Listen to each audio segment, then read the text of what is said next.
A family trust has a nickname. A unit trust has a nickname, and a self-managed super fund has a nickname. Now, the most common nickname in Australia for a family trust is the Smitth Family Trust, because there's a lot of Smiths. But you don't have to have a nickname that is your name. It could be any nickname. So let's have a look at the different types of family trusts names that we've had in the past. So there's the misspelling of the Smitth Family Trust, or the John Smith Family Trust. You can update the family trust name for that purpose. Maybe your spouse has died and you no longer want to have their name in the trust deed, or your great-grandfather has passed on to your parents and now the family trust is with you, because trusts can go for up to 80 years. In South Australia, legal consolidated family trust deeds can go indefinitely to infinity. Another reason you may want to update the family trust name is because you've separated or divorced from your spouse and you no longer really want to have their name still on the trust deed. Maybe the name is not as clever as you first thought, like the Scrooge Family Trust. Such things can antagonise government regulators, and we do not want to hurt or damage or upset the Australian Taxation Office or ASIC or any government regulators. There are other types of trusts that you might want to update. For example, a unit trust. You can update a unit trust name as well. Similar, for similar purposes. Or your self-managed super fund also has a nickname, and you can also update your self-managed super fund. There is no stamp duty, no transfer duty, no resettlement. There's no risk in updating a family trust, self-managed super fund or unit trust name, and our law firm's letter, which will come with this deed, will confirm that. Now, with all legal consolidated documents, you have an introduction page which sets out some of the questions and issues that may need to be considered before you start building this family trust deed to change a name. You can also look at a full sample of the document that is being built. As you see, it's on law firm letterhead. It's signed by a partner of the law firm. There's the minutes. And obviously, when you build your trust deed, it will look different depending on how you answer the questions. And then there's the trust deed itself. So there's a full sample for all our documents, also a checklist of the questions that will be asked.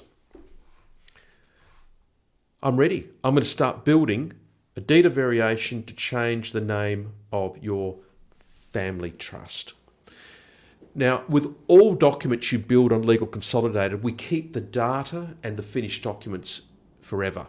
So you could, for example, go back and pick up the data from an old document and use it to create a new document. And I'm going to do that here. I'm going to grab a family trust deed change of name, and it's populated what I've answered previously. I'm going to change the date.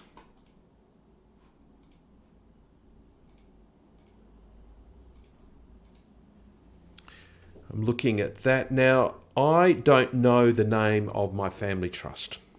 Well, have a look at the first couple of pages of your trust deed. So your trust deed will have the name of your family trust. If you can't find it, telephone the law firm and a lawyer will speak with you to help you build this document. The family trust name is the first couple of pages of the family trust deed or the last couple of pages. Your family trust deed is generally updated every 5 to 7 years because of new changes to the laws, particularly when there's a change of federal government. So you might have 4 or 5 variations of your family trust deed, but the original trust deed will have the original name of the family trust.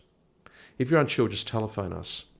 Now, the next thing is you don't know the date of your family trust when it was signed. The date will be the first couple of pages of the trust deed or the last couple of pages of the trust deed. At Legal Consolidated, since 1988, we have put dates for dating of all deeds at the end of documents, but some law firms put it at the beginning, some at the end. The reason we like putting the date at the end is so you're less likely to forget to date the document, because as you're signing it, you put the date up at the top of the page. But your family trust may be undated. Yep, that's not good. So what was the date that the family trustee was stamped? So back in the good old days, every state used to have stamp duty on a family trust deed. Now only 4 states continue to have that. So go with the stamp duty date. Or if your document has not been stamped, because there's no requirement that the family trust be stamped in your particular state on that date when the family trust was created 10 years ago or whenever, then go with the date that you most likely, or your great-grandfather or your father, most likely signed the deed of variation, and put that date in here. So I've got the date. Over to the right are a number of hints. So show me a sample of the document. Why do you need the family trust name? And it just basically explains everything and why we're asking for certain questions. And there's another training video for you. So lots of questions there. Now note there's a green tick next to that question. You will not be able to get to lock and build. The little lock and build button, big beautiful green lock and build button, will not appear until you've answered all the questions to our law firm satisfaction. Remember, our law firm is responsible for the deed, and therefore there's very tight logic flows.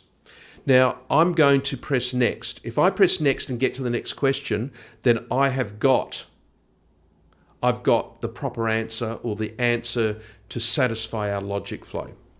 Now, the name of the old trustee was Kevin Jackson and Mary Jackson Trust. Mary Jackson's gone. I now want to rename the trust, and I'm going to call it the Moon and Mars Family Trust. So our family trust deeds that are created will last up to 80 years. In South Australia, they last for infinity, forever. And we think that family trust deeds, the law of perpetuity, the laws will change so that all family trusts will exist forever. But even if they are restricted to 80 years, there's a long period of time. And we've now updated our family trust deeds to include people living outside the planet Earth, where they live in space or the moon or Mars. Who knows where we're going to be in 80 years' time. So I've named it the Moon and Mars. I don't like capital A for Anne, so I'm going to change it to lowercase. I've got a green tick. I've got some questions. So here's a question here. Do I register my family trust name anywhere? Good question. No registration process is required. So there's nothing you need to do other than do a deed of variation of your family trust. My accountant is very concerned, Professor Davies, regarding resettlement. What's a resettlement? And why is my accountant concerned? If you are too rough with your family trust or your unit trust, your self-managed super fund or any trust, and the Australian Taxation Office may deem that you've taken the assets from the old family trust and put them back into the same family trust, but they'll want to trigger, if there's a triggering of a resettlement, then you have to pay stamp duty and capital gains tax on the movement of the assets from what the ATO see an old trust to a new trust, even though you see it as the same trust. So you cannot, under any circumstances, allow a resettlement, and our documents are drafted so there is no resettlement, and our covering letter will say that, and you've also got it here to say there is no resettlement. So you will get that, which will make your accountant very happy. The next issue is, I don't want to amend my family trust by a deed. I just want to do it by a minute. You can't do that. Your family trust was created via deed, and it must be amended by a deed. It cannot be amended by a minute, and it can't be amended by an agreement. the document must be a deed, D-E-E-D, deed. So you see with all our trust deeds, if you want to update, say, the and everything update family trust deed, it's done by a deed. If you created the family trust by deed, and all family trusts are created by deed in Australia, then you need to update it by deed. So I'm going to press next, the trustee. So who are the players in a family trust? There's two main players. There is the trustee, which is a squash cabbage leaf. The trustee is a powerless being compared with God, who is the appointer, sometimes called the principal, guardian, or for family trust deeds prior to 1975, often the trustee and the appointer are the same persons, and the appointer is called a trustee in that instance. Doesn't make any difference. Our deed deals with all those terminologies. So in this instance, we want to know who the trustee is, not the appointer, not God, and not the beneficiaries. We want to know who the trustee is. Now, the original trust deed I'm looking at, it used to be my granddad, and then after that it was my dad, and then it was my mum, and then my mum changed it to, on the advice of her accountant, changed it to a corporate trustee, which is a company set up on our website to be the trustee of a family trust. And the company name, so it could be a human, it used to be Dad, but at the moment the trustee is a company. Follow nominees. Pty Ltd. That's Australian company number, and its address is at Unit 1, 343 Walter Street in Waterview Heights in beautiful New South Wales. That's my company, and I'm going to press next.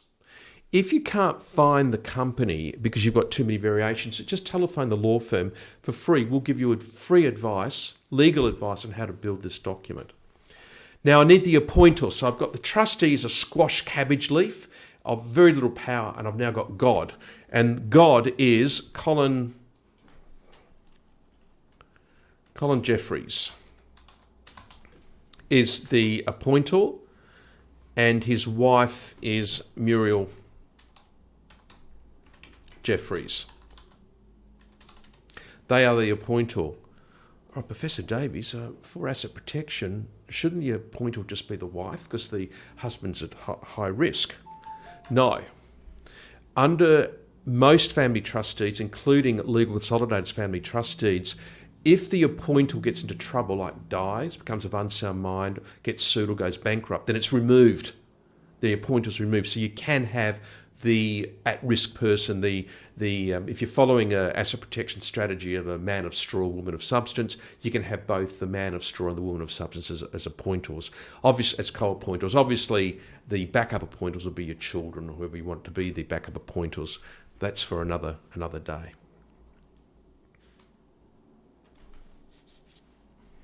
So there's the mum and dad, the appointers.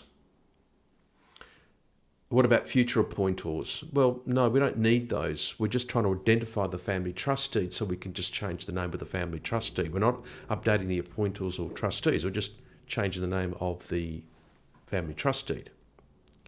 The settlor. Oh, Professor Davies, the settlor was my accountant. He died over 30 years ago. I know that. I know your accountant or your settlor was dead, or you can't find the settlor. We don't need that. We just need to identify the family trust deed. So you just need to put the name of the settlor and what their address was back in the good old days. So the old man Buck was the accountant, and he is dead sadly, but I've put his details in there. Now the reference, if you're a mum and dad, just leave this as it is. If you're an accountant, you may want to put in your corporate logo next to ours. If you're a law firm building this and you want to white badge it, then you can take our corporate logo off. Obviously, if you're an accountant or mum and dad, you should be leaving our logo on. You can pay to have the document bound and posted. I don't need that. I've got a printer at home, and I can pay a couple of $100 to have the law firm, have a lawyer from Legal Consolidated telephone me to take me through this document. This document's pretty straightforward. I don't think I need that service. Maybe if I was doing a 3-generation testament trust to wash out the 32% tax on my super when I'm dead, maybe then I might want a lawyer to ring me, but in this instance I don't. Now, I don't see the lock and build. Where's the lock and build? I've done everything. I've got ticks. No, you don't, because you need to go to the summary, and now you see the lock and build. Now, the summary gives you lots of opportunities to have a check at all the data you've put in. If you build this document and you've made a mistake, it doesn't matter. Just email us. We'll give you a voucher to prepare the document again using the same data, but you can change the data. So if you have made a spelling error on one of the names, that's okay. Just email us and we'll give you a voucher so you can update it. So Moon and Mars Family Trust, goodness gracious, very exciting. Now I'm happy with all of that. No, it's a misspelling of the company. So I'm going to go back to the company, and it's Follow Me nominees. There we go. Back to the summary, and it's Follow Me. So it's picked up that change. The addresses look correct. I'm now going to press lock and build. Now, once I press lock and build, I cannot change the data for this document. I could start a document again and pick up the data and use it in a new document. But once you press lock and build, the logic flow is very tight, so our law firm cannot let you change things. We'll give you a voucher to update the document if you need to. So I'm going to press lock and build. I'm now going to type in my credit card details. Success! I've now built and paid for my deed of variation to change the name of my family trust. That document's now emailed to me. It's also available so I can log back in 10 years' time and get it, but I'm too excited. I'm not going to wait for it. I'm going to go straight in and have a look at this beautiful document I've just built on this Legal Consolidated's website. Now, all documents are kept forever, so you can come back in many years' time and find them. There it is there. Family Trust change name, beautiful. Love it. It's now coming. I'm now going to download that locked PDF. Oh, Professor Davis, I don't want a locked PDF. I like fiddling with things and changing things. Well, you can't. It's locked PDF because we do not want you to change it. It's a legal document. If you need to update it, let us know. We'll send you a voucher so you can update it. So there it is, Family Trust Deed Update. So, as promised, every single document that you build on our law firm's website comes with a note in a letter, signed letter on law firm letterhead, confirming that our law firm was instructed to prepare this document on behalf of the client, Follow Me nominees, on behalf of the trustee. How do you print the document? Well, it's a PDF, so you print it on your printer. Make sure it's not set at 95%, but it's 100% on size. Signed by a law firm, partner of the law firm, and there's minutes. Your accountant will want to see minutes, and there they are.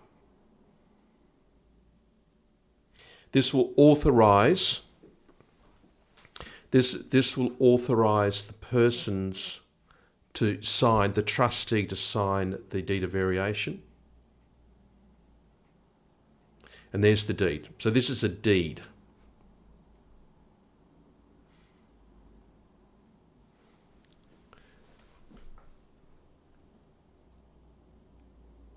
There's the background. So the background's the preamble. It tells a story, gives a bit of life and breadth to what was happening.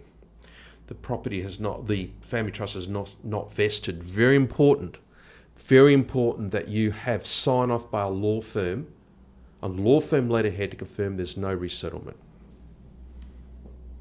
There's the change of name, so the substantive part of the document. Clause 4 is part of the process to ensure there's no resettlement. So we don't want to damage anything. So the Australian Taxation Office or the Commissioner of Stamp Duty in your local state, whether it be New South Wales or Brisbane and Melbourne, Adelaide, Perth, Hobart, Darwin, ACT, you want to make sure there's no resettlement in any of those jurisdictions in any state or territory of Australia. We're not damaging or changing anything else in the deed of variation, so everything remains the same. And there it is. It's signed by the trustee, pursuant to the Section 127 of the Corporations Act, because this was a corporate trustee. If mum and dad were the trustees, there'd be a different signing process. Well, congratulations. You've built yourself a deed of variation which will change the family trust name. There are other documents you can build also if you need to update your family trust. So the most common for deeds of variation, if you need to update everything, which includes the appointors, the trustee, or you can just update the deed. The ATO continually update their views on resettlements and different the Bamford case rules. So you've got to keep your family trust up to date. As I said, about every 5 to 7 years, you should be updating your family trust. With succession planning, mum and dad are gods, the appointors. But what happens after you both die? What happens if you have already died and the children are watching this? You've got to make sure that the appointer clauses are done, because whoever the appointer is can sack the trustee. So not much value being the trustee, the value's in being the appointer. And there's the family trust update. So if you need to change the trustee, you can do so. Other documents in the family trust family, excuse the pun, you can set up a company to be the trustee of your family trust, very good for asset protection. You can have a company as a bucket company automatically, build that particular company that will set that up. Every year you'll need to do distribution minutes signed before the 30th of June. This is the document you'll need to prepare and sign. If your company owes money to a beneficiary, you can forgive it through a deed of debt forgiveness, or you can do a deed of gift where someone's doing a gift to forgive a debt. Division 7A loan deeds is where a company's involved, that is the family trust owes money to a company. Loan agreements are when you may want to lend money into the family trust. Vesting deeds when you want to get rid of the old family trust deed. And you should take advantage of it. Always get rid of a family trust deed if there's nothing left in it, because they go out of date. It's cheaper to vest the deed and build a new one than try and put band-aids on these old trust deeds. Obviously, if you've got the farm or the business in the family trust or the BHP shares, you've got to keep the family trust going. But if and when the family trust gets down to a zero balance sheet, you want to talk to your accountant about getting rid of it. They go out of date. There's a training course on how family trusts operate. So you have now built your deed of variation. The law firm is ready to answer questions to help you build this document. You can chat with us, email us, or telephone us. Enjoy the services of this wonderful website.